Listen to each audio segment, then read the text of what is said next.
Hace algunos días, si no me equivoco, hace una semana, un poco más, un poco menos, no importa. La escritora argentina Samantha Schweblin ganó un premio literario que se llama AENA en España, que entrega muchísimo dinero, 1.000.000 de euros, o sea, una cantidad de dinero enorme. Ganó por su libro El buen mal, un libro de cuentos. Muchos se centraron específicamente en el dinero que ganó, en el premio que ganó, pero antes de empezar con nuestro tema en sí, los temas que elegimos hoy para desarrollar, yo quería traer las palabras de ella, de su discurso y de su reflexión, para hacerlas propias, porque yo creo que tiene mucho que ver con lo que tratamos de hacer acá en la trama invisible. Lo que dijo la escritora fue algo así como: creo que hoy no es un momento cualquiera para subir al escenario. Es lo que dijo cuando subió a recibir su premio. Y recibir un premio como este. Parece que el mundo se cae a pedazos y nosotros seguimos insistiendo en celebrar la literatura, la importancia de las historias que nos contamos. Me gustaría que nuestro mensaje de todos en esta celebración sea un poquito más afilado. Y continuó diciendo: creo que no hay ser humano circulando por este mundo que no esté cruzado y comandado por las fuerzas de las historias. La literatura no cambia las cosas de un día para el otro, no salva vidas, no salva vidas en peligro, no alimenta a los famélicos, no da respuestas finales. Somos todos, la humanidad entera sobre este mundo, un inmenso buque flotando en el mar. La literatura es el minúsculo timón que responde al volante, un 0,0 y algo % del buque. Pero es lo que hace que en días y días de navegación este buque llegue a un continente o a otro. Lo que celebramos hoy de cara a un mundo quebrado y violentado por unos pocos es la contrafuerza, la conexión con los otros, la empatía, el sentido común. A la poeta polaca Wisława Szymborska lo que dijo fue que peor que ponerse a leer y a escribir en un momento como este sería no ponerse a leer y a escribir en un momento como este. También la escritora Samantha Schweblin, que ganó este premio, hizo mención a la UBA, hizo mención al desfinanciamiento que hay, y yo creo que es muy importante las palabras que dijo. Primero porque, debido al premio que ganó, tomaron una repercusión muy grande. Se habló de esto en todos lados. Y después por lo que dice, ¿no? Que la literatura a veces parece ser algo como visto de costado, como visto como algo menor. El arte en general tiene esa visión. Pero esta autora le da una importancia preponderante a las historias, al desarrollo, al seguir siendo movidos nosotros como humanidad entera por la fuerza de las historias. Antes de empezar con nuestro tema en sí, con los temas que trajimos hoy para desarrollar, te voy a pedir, Ezequiel, el operador de siempre, un maestro, muchas gracias por siempre dar lo mejor, el flyer número 2, que son las vías de comunicación. Para poder comunicarse con nosotros lo pueden hacer a través del Instagram, que es Cemento Radio, que es también el canal por el cual está saliendo en vivo este envío. Repito, estamos en vivo, son las 17:06 del lunes 13 de abril. Estamos en vivo, saliendo de 17 a 18 horas.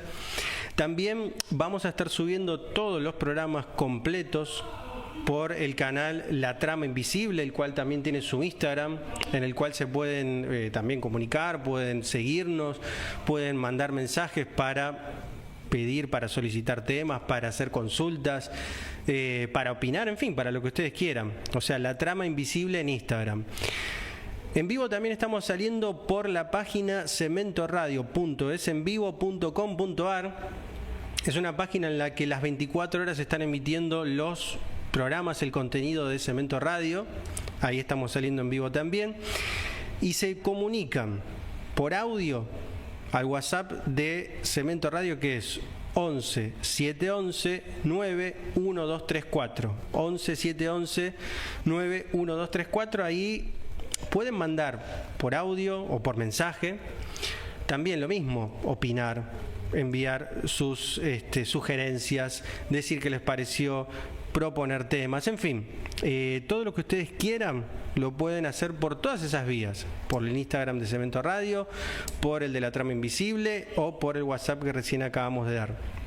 Le quiero agradecer a dos personas muy especiales acá del canal de Cemento, que son Wally Gómez, que la verdad que es el alma de Cemento Radio, el cual tuvo, digamos, una amabilidad muy grande desde el principio conmigo, me ha aconsejado mucho, me ha guiado, y la verdad que, como digo, ¿no? Es el alma de Cemento Radio y es quien nos ha dado la posibilidad de desarrollar esto.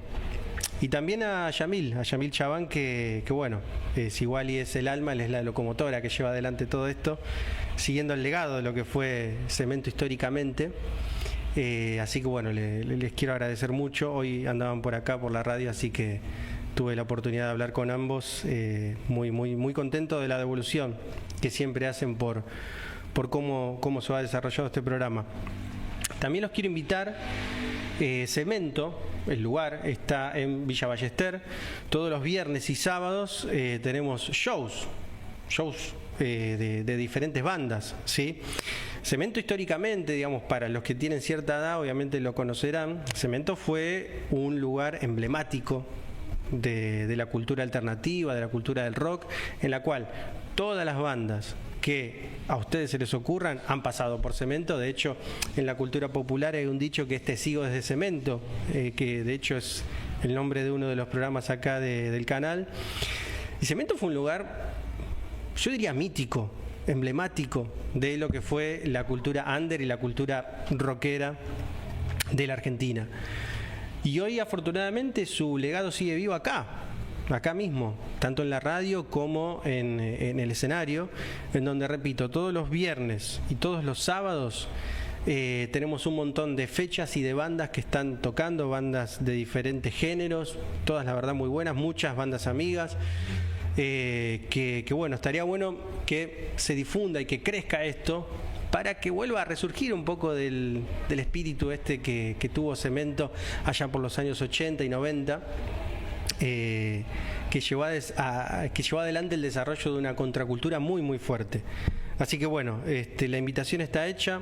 Dentro de algún tiempo, todavía no voy a adelantar nada, pero dentro de algún tiempo se vienen noticias importantes y eventos importantes relacionados con nuestros envíos, con nuestros programas. Vamos a tratar de armar alguna cuestión ahí, por ahí musical y demás, cultural, la cual, bueno, ya se enterarán. Todavía esto está en desarrollo, digamos. Sacado eso del medio, quería empezar a presentar el programa, quería empezar a presentar el tema en sí de hoy, los temas. Para eso te voy a pedir la placa número 1, que nos va a presentar las dos obras que vamos a relacionar el día de hoy. Hoy vamos a cruzar dos historias muy distintas, pero con algo en común, que es el cambio. Las historias que vamos a presentar son el cuento, cuento largo o novela corta, es difícil de definir, clásico, que se llama La Metamorfosis, de Frank Kafka, y la serie Breaking Bad, una serie emblemática, una serie multipremiada, con millones y millones de espectadores a lo largo del mundo, ¿sí? Vamos a relacionar hoy estas dos historias, como siempre tratamos de hacer acá en nuestros envíos, la parte literaria y la parte cinematográfica o de series, digamos la parte audiovisual, es lo que estamos tratando de relacionar. Lo que tienen en común estas historias es el cambio. En una, un hombre se despierta convertido en un insecto. En la otra, un profesor de química termina siendo un vendedor de sustancias prohibidas. Y la pregunta es simple: ¿en qué momento una persona deja de ser quien era? A través de los mensajes de WhatsApp pueden pensar esto y pueden responderlo a través también de los comentarios en vivo de YouTube. Pensar lo siguiente, pensar la siguiente pregunta. ¿Alguna vez ustedes vieron a alguien cambiar tanto que ya no parecía la misma persona? Repito, tanto por audio, por mensaje de WhatsApp o por los comentarios en vivo de YouTube. Piensen la siguiente consigna, la siguiente pregunta. Si alguna vez vieron cambiar a alguien tanto que ya no parecía la misma persona. Porque esto es un hilo conductor que atraviesa las dos obras. En primer lugar, antes de ingresar al texto en sí, vamos a hablar un poco del autor. Te voy a pedir la placa número 2, ese si sos tan amable, que nos presenta a Franz Kafka, que nació el 3 de julio de 1883 en Praga, en lo que hoy es la República Checa, y falleció el 5 de junio de 1924, muy joven, a los 40 años, en Austria. Sus obras más conocidas son El proceso de 1914, El castillo de 1922 y la que nos compete hoy, que es La metamorfosis, escrita en 1915, pero con una particularidad de la cual ahora vamos a hablar, ¿sí? Por eso decía, antes de que nos metamos en la historia en sí, en la obra en sí, vale la pena entender un poco a su autor. Franz Kafka trabajaba en una oficina de seguros y escribía en su tiempo libre. Tenía una relación muy complicada con su familia, especialmente con el padre, lo cual se ve bien reflejada en el texto. Ahora voy a mostrar los volúmenes que traje. No fue un escritor famoso en vida, no lo fue, no llegó al éxito en vida. De hecho, tenía una particularidad, un dato bastante extraño. Quería que cuando él muera, todos sus textos fueran destruidos. Por suerte tenía un amigo que se llamaba Max Brod, que decidió publicar estas obras. Así que bueno, gracias a su amigo es que hoy nos llegaron las obras de Franz Kafka. Por eso decía que si bien La metamorfosis se escribió en 1915, fue publicada después de la muerte de Kafka. Murió joven, como decíamos recién, a los 40 años, y se puede decir que se adelanta un poco a lo que es el realismo mágico, ya hablaremos de eso, porque nos presenta situaciones que son absurdas, pero que se tratan como si fueran normales. Y de ahí viene un concepto que se utiliza hasta el día de hoy, que es lo kafkiano. Hay muchas situaciones de la vida cotidiana en la cual se refiere a lo kafkiano. Pero bueno, ¿qué es lo kafkiano, no? Retomando un poco la vida del autor, se puede ver que él tenía un trabajo bastante burocrático y estructurado. Se nota mucho en su escritura. Tenía una vida muy exigente en realidad debido a su trabajo, a su actividad, porque él tenía que trabajar de día y escribir de noche. Dormía muy poco y no podía dedicarse a la escritura como quería. Digamos que no era un escritor de tiempo completo, sino que escribía como podía, en realidad, pobre hombre.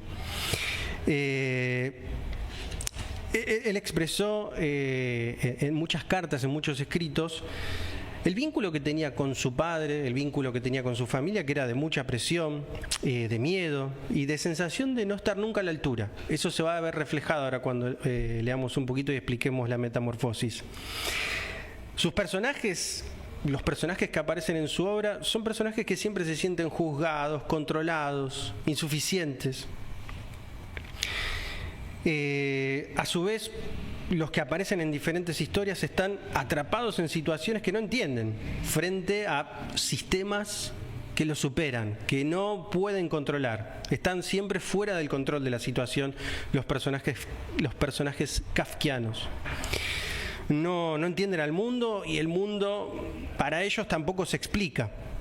O sea, te voy a pedir ese, si sos tan amable, la placa número 3, sería que es lo kafkiano, así que es esto un poquito de lo que estamos hablando, en la cual, repito, todo lo que tiene que ver con el absurdo y la pérdida del control de sus personajes y de las situaciones que atraviesan es constante, ¿sí?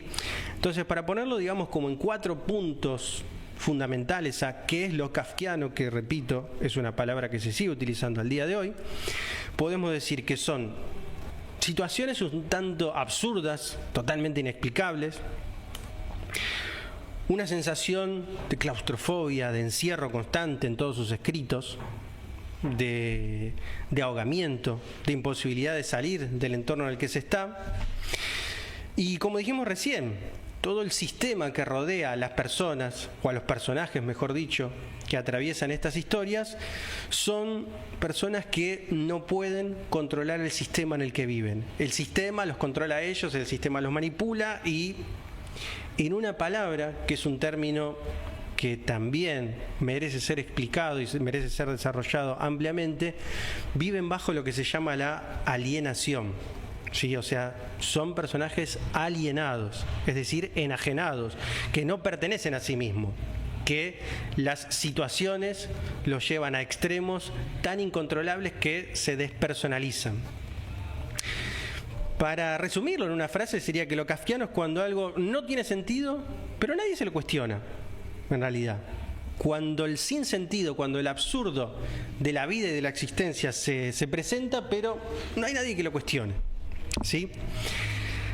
Aprovecho para preguntar a quien está del otro lado, a quien quiera comentar, a quien quiera comunicarse con nosotros, si alguna vez les pasó estar en una situación absurda, en alguna situación límite, en alguna situación que lo supere, tanto sistemática como personalmente, pero que tuvieron que aceptar igual.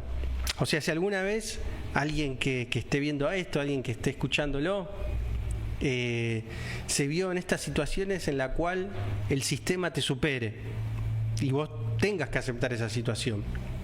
Estaría bueno como para preguntárselo, como para interactuar entre nosotros. Te voy a pedir la placa número 4, para así ya nos metemos en el texto. Hablábamos del texto La Metamorfosis, escrito en 1915, y la cual yo traté de definir, o por lo menos poner como subgénero, que es una novela corta. También se puede considerar como un cuento largo, teniendo en cuenta que las novelas son textos narrativos extensos, generalmente divididos en capítulos, en los cuales, gracias a su extensión, se puede desarrollar más a los personajes, se pueden introducir más situaciones, se pueden hacer muchísimas más descripciones. Si es mucho más minucioso, es mucho más largo, o sea, tiene una extensión mucho más larga que un cuento. Un cuento generalmente también es un texto narrativo, pero en el cual la cosa se define más rápido, ¿sí? Debido a su extensión bastante breve, la cosa se define más rápido. Hay menos personajes, menos acciones, se va un poco más al punto, ¿sí?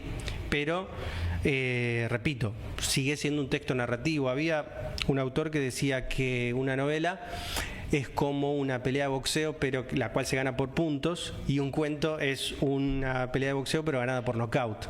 Sí, o sea, tienen esta comparación.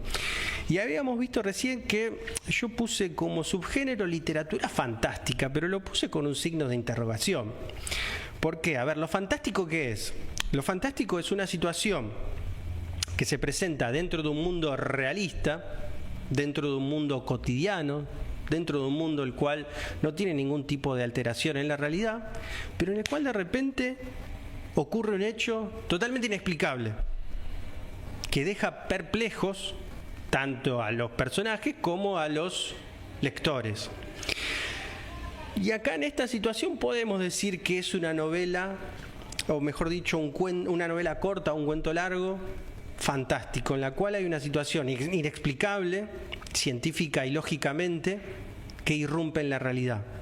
Pero lo puse con signo de interrogación porque quizás no sea un cuento o una novela de literatura fantástica, sino que sea una gran metáfora, una gran analogía, y todo esto que el personaje cree que le está pasando, en realidad no le está pasando. Son dos visiones, son formas de ver la misma obra. Siempre lo que tiene de maravilloso y de mágico la literatura es que abre mucho el juego de la interpretación.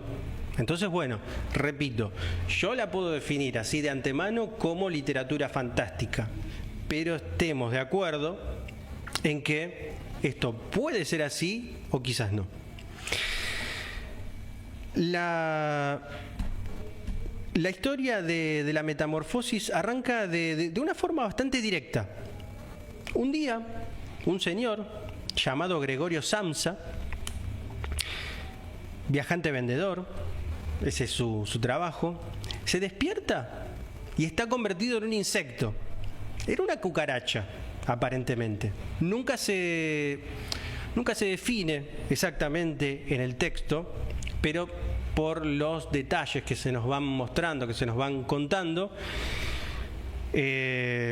aparentemente, repito, es un señor común y corriente que trabaja de viajante vendedor, que vive con su familia. Ahora vamos a centrarnos un poquito más en eso, que de un día para el otro se despierta y está transformado en un insecto gigante.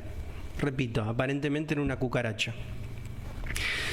Al principio Gregorio no piensa en el trabajo, sino que piensa en el trabajo, no piensa en lo que a él le está pasando, y está solamente preocupado por no llegar tarde al trabajo, no por haberse convertido en una cucaracha, sino por cumplir, por no llegar tarde al trabajo. Eso ya es raro, digamos. O sea, imagínense a ustedes despertando, convertidos en un insecto gigante, y no preocupándome por la metamorfosis, el cambio que yo tuve, sino por no llegar tarde al trabajo. Para introducirnos un poco más en la obra, yo marqué algunos fragmentos que me gustaría compartir con ustedes, no muy extensos, ¿sí? Así es como empieza. Fíjense que empieza y empezó el texto. Dice: al despertar, Gregorio Samsa, una mañana, tras un sueño intranquilo, se encontró en su cama convertido en un monstruoso insecto.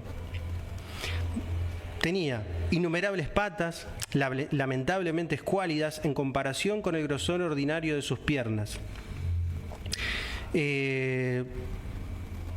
Después sigue, a ver...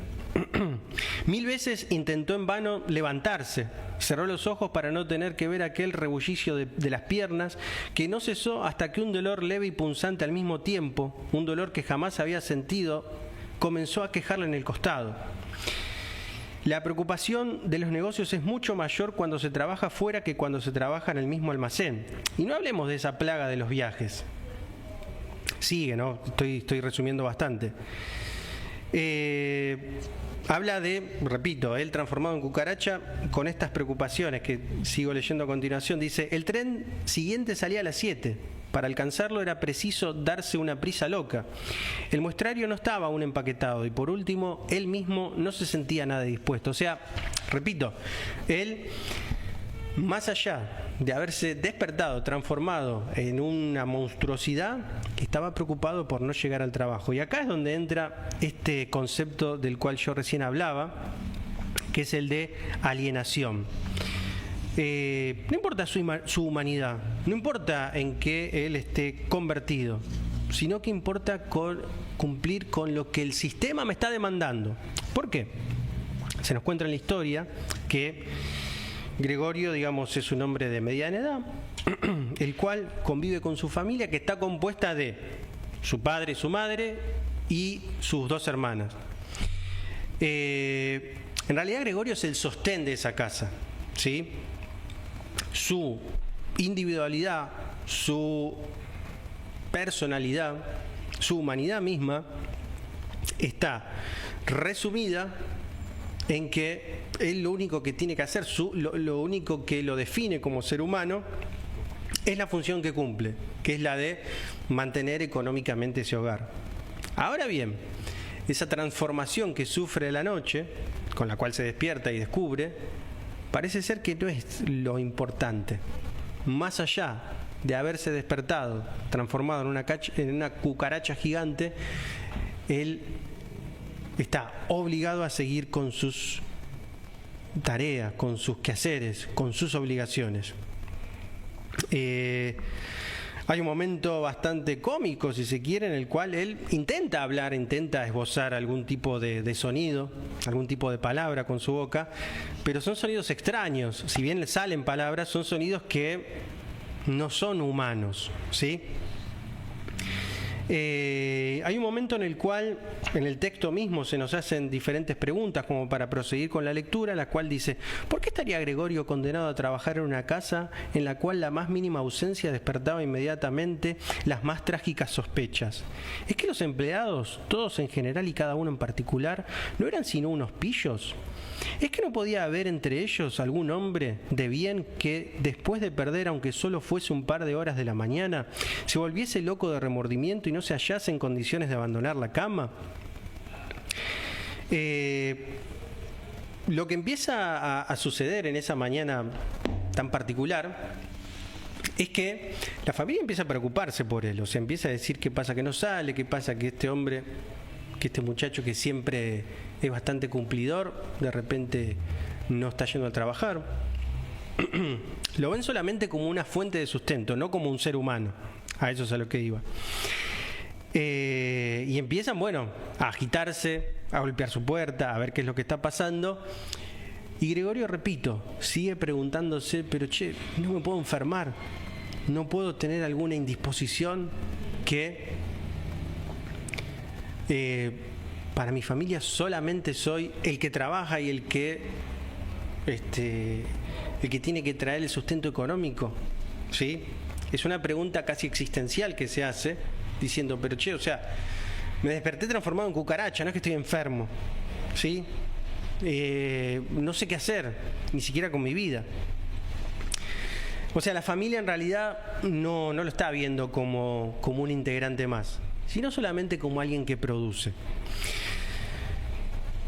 Es bastante obvio, quizás es bastante claro que esta metamorfosis que le ocurre a Gregorio, el transformarse no en cualquier animal, sino en cucaracha, es una metáfora, es una analogía de el sistema en el cual, como dijimos recién, vivía Kafka y que sigue teniendo una vigencia muy, muy importante, una vigencia muy marcada al día de hoy. ¿Cuántos de nosotros, al levantarnos a la mañana para ir a trabajar, sea el trabajo que sea, no nos sentimos un poco como Gregorio? No literalmente como un insecto, pero algo parecido, ¿no? O sea, cuando tenemos que viajar en medios de transporte de una manera totalmente insalubre, apretados, en hora pico, en trabajos poco remunerados, relacionados con la actividad que desarrollamos. ¿Cuántos nos sentimos de esa manera? ¿Sí? ¿Cuántos Gregorios hay a lo largo de nuestra vida, en el mundo en sí? Por eso repito, esta metamorfosis que sufre el personaje es una metamorfosis, si se quiere, fantástica, es decir, que está ocurriendo en el texto en sí, pero también es una metamorfosis metafórica, porque nos habla de este concepto que yo tomaba recién, que es el de la alienación. En determinado momento de la historia, en determinado momento del texto, la familia lo descubre y entra en shock, obviamente. Intentan ayudarlo, si se quiere, repito, no considerándolo una persona, sino alguien que tiene que ir a trabajar para mantenerlos. Lo intentan ayudar, pero rápidamente aparece otra cosa. Rápidamente aparece lo que es la incomodidad. O sea, imagínense la situación, ¿no? O sea, un miembro de la familia transformado en una monstruosidad. Gregorio ya no puede trabajar, obviamente que no puede trabajar de esa manera y no puede sostener económicamente a esa familia. Entonces eso cambia todo. Eso cambia todo y empiezan a dejarlo encerrado, a evitarlo, a tratarlo como una carga. O sea, esta es otra fase de la misma situación. Ya no sirve para ser productivo, no sirve para producir, entonces ya ni siquiera es considerado ser humano, ni siquiera es considerado persona.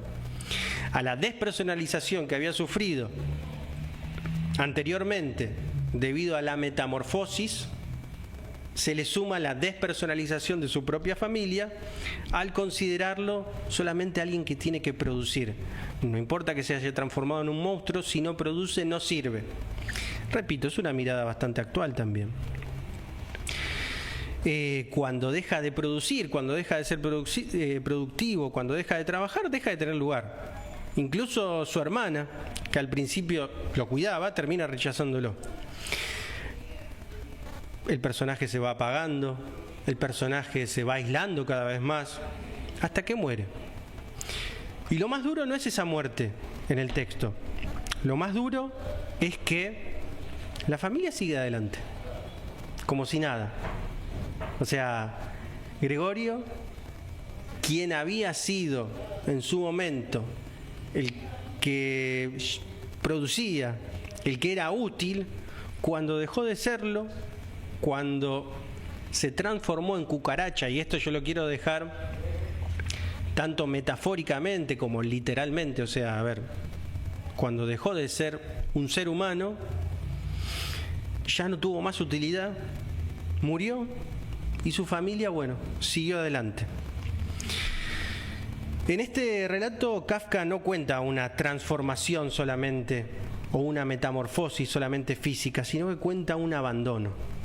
Cuando la persona ya no sirve para algo, es descartada, se la abandona. Ocurre también con la gente de la tercera edad, que generalmente más en la actualidad se la considera gente improductiva, entonces está condenada al abandono.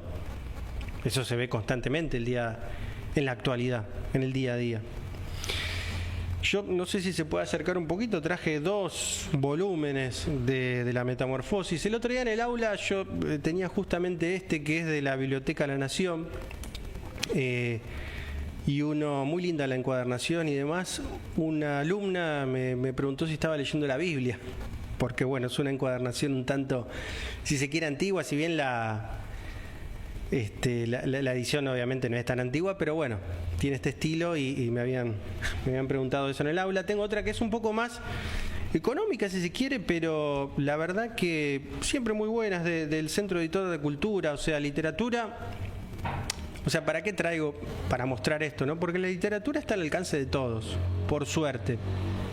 Si bien obviamente la situación económica de cada uno hoy, bueno, puede ser un poco más complicada, pero por suerte estos textos que son clásicos son editados por diferentes ediciones, y esta en este caso por suerte es bastante económica, entonces se puede adquirir, se puede acceder.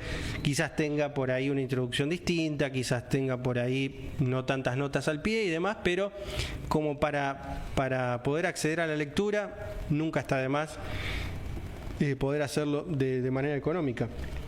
Así que bueno, trajimos estos dos textos, ¿sí? Entonces, bueno, teniendo en cuenta todo esto que más o menos tratamos de explicar acerca de la obra de Franz Kafka, de lo kafkiano y de lo que es en sí la metamorfosis, vamos a ir a la segunda obra, la cual vamos a relacionar. Para eso te voy a pedir la placa número 5, que es una serie.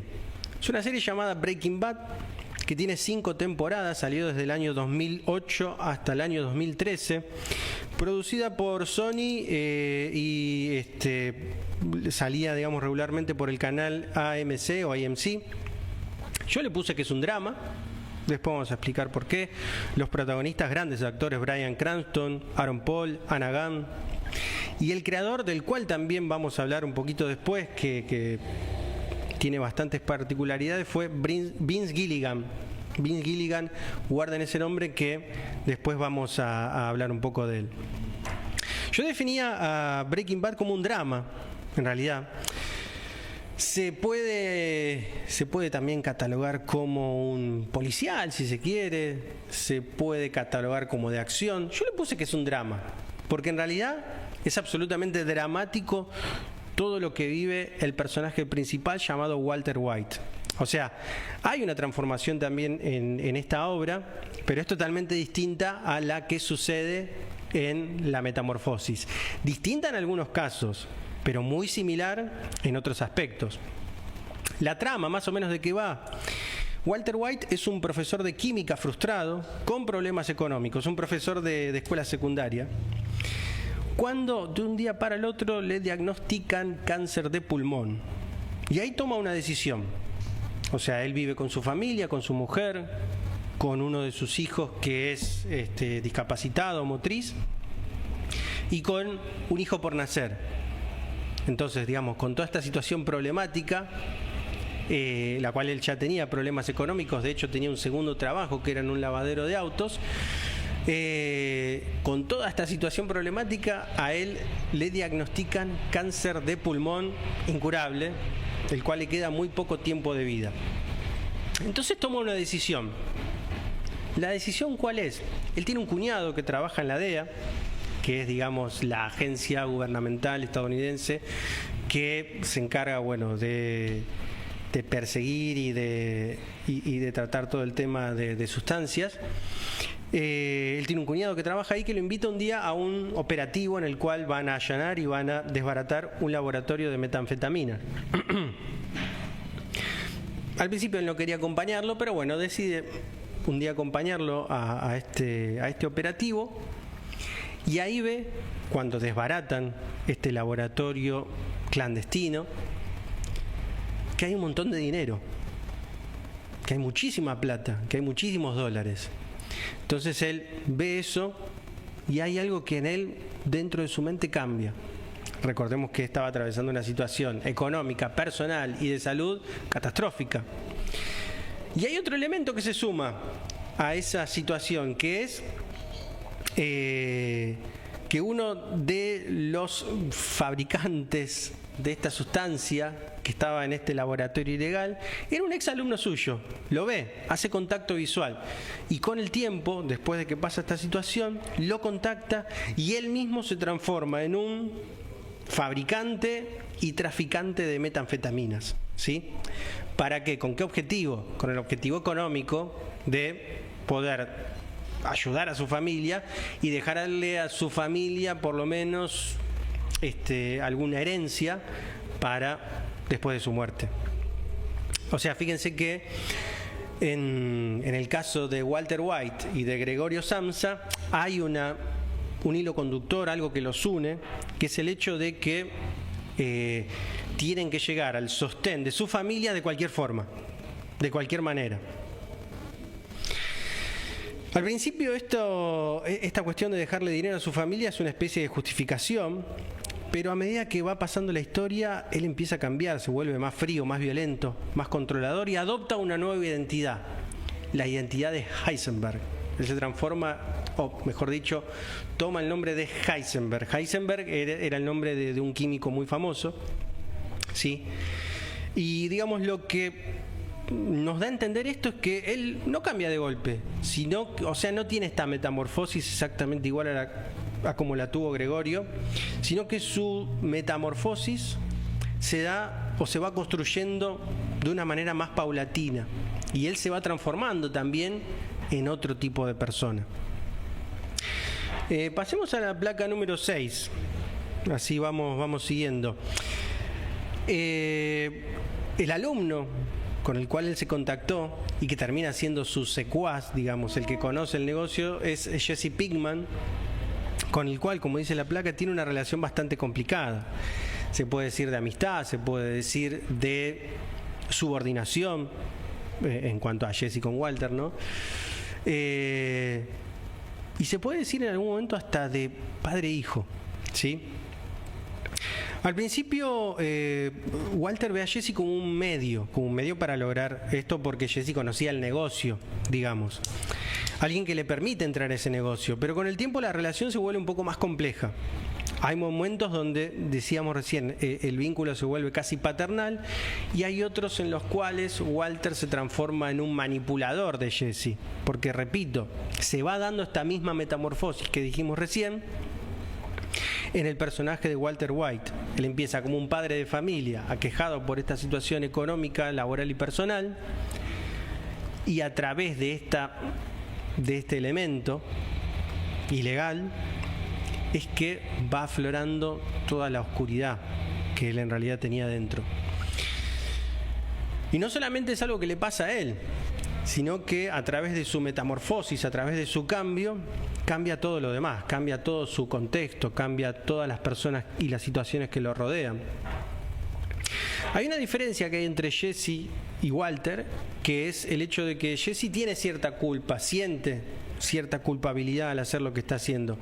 Walter al principio sí, pero después a lo largo del tiempo la verdad que no. Hay una serie de episodios muy particulares, muy importantes, que yo me tomé el trabajo de marcar. Lo vamos a hacer rápidamente, así no se nos agota el tiempo. El primero es el episodio 1 de la temporada 1, en el cual Walter recibe este diagnóstico de que hablábamos, y ahí es cuando también toma la decisión de meterse en este negocio. Ahí en ese episodio no cambia, o no empezó el cambio, sino que empiezan las decisiones que él toma.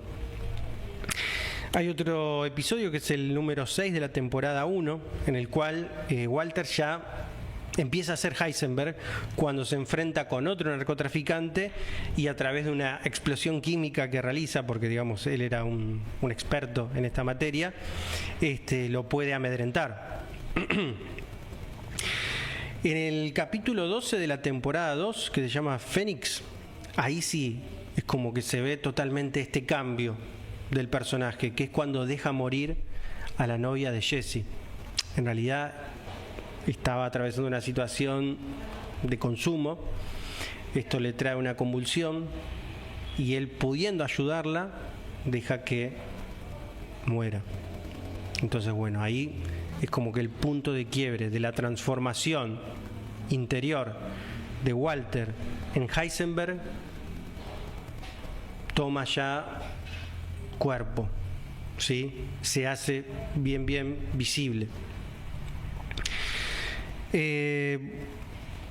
Hay otro episodio muy simbólico, que es el episodio 11 de la temporada 4, en el cual en determinado momento Walter pierde el control porque se da cuenta que todo el dinero que tenía lo pierde, ¿sí? Toda la fortuna que empezó a llevar adelante con este negocio ilegal la pierde. Ahí un poco la serie nos está advirtiendo que esta transformación que está atravesando el personaje, llevada adelante desde lo macabro, desde la oscuridad, no va a dar resultado. Y eso queda de manifiesto totalmente, se ve totalmente esto en uno de los últimos episodios, que sería el 14 de la temporada 5 de la última temporada, que se llama Ozymandias. Ozymandias era el nombre en realidad de un faraón que perdió su poder.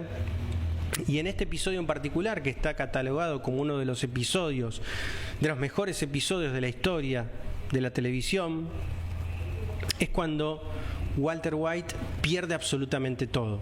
Asesinan a su cuñado, al que lo había llevado por primera vez al operativo que contábamos antes. Pierde a su familia, pierde absolutamente todo su dinero a manos de una banda rival, y todo ese imperio que él había construido desaparece. Es la gran caída de Walter White, es la gran caída de ese personaje que también atravesó esa transformación, esa metamorfosis que habíamos visto también en Gregorio Samsa. La de Gregorio termina en una muerte por abandono. La de Walter termina, en principio, con una muerte, repito, en principio simbólica, la desaparición instantánea de su imperio multimillonario, ¿sí? Hasta que llega en realidad el último de los episodios, que es el número 16 de la temporada 5, en la cual vuelve transformado en otro personaje, o sea, retomando su identidad primordial, si se quiere, pero habiendo atravesado todo este camino del antihéroe. Ya explicaremos en su momento que es un antihéroe, como para cerrar el círculo, pero el cierre de ese círculo implica finalmente la muerte del personaje. Y hay un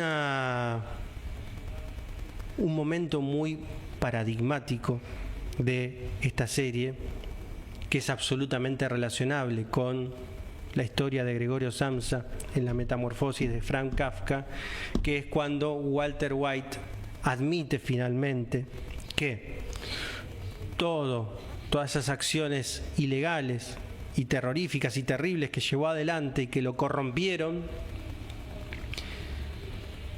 el trasfondo no era solamente ayudar a su familia económicamente. El motivo por el cual él había cambiado era él mismo. Él quería ese cambio, ¿sí? eso estaba dentro suyo. La situación económica, el hecho de llevar adelante estas actividades delictivas fueron por él mismo.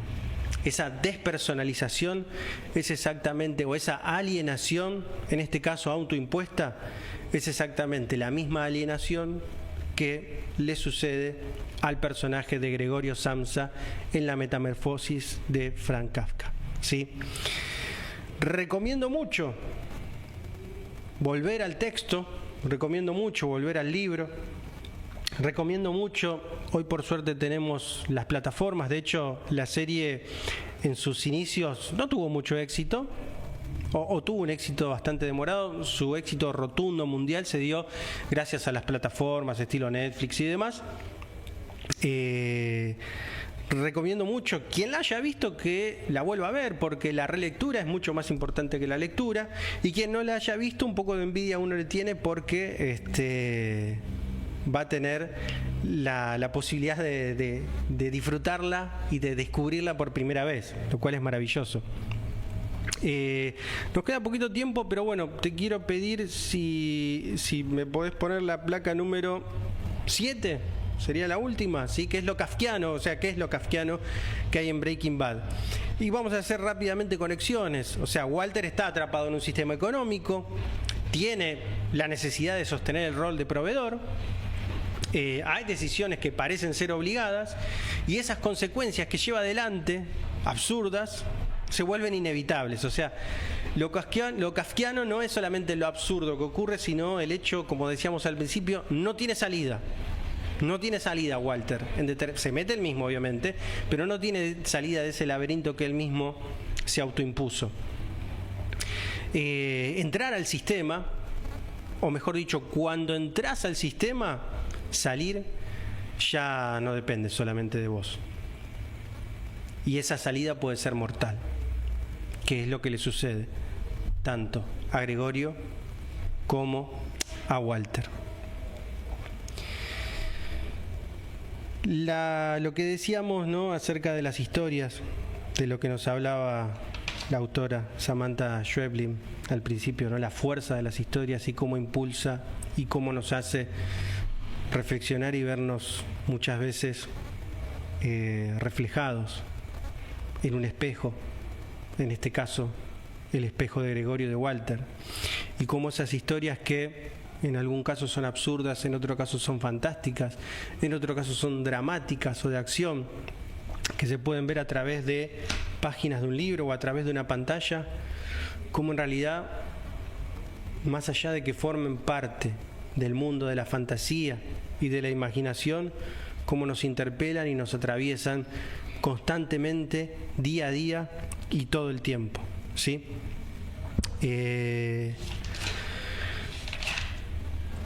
Te quiero pedir la última de de los flyers, que es el número 3. Quiero hacer una recomendación personal, si se me permite, que es de mi propia banda.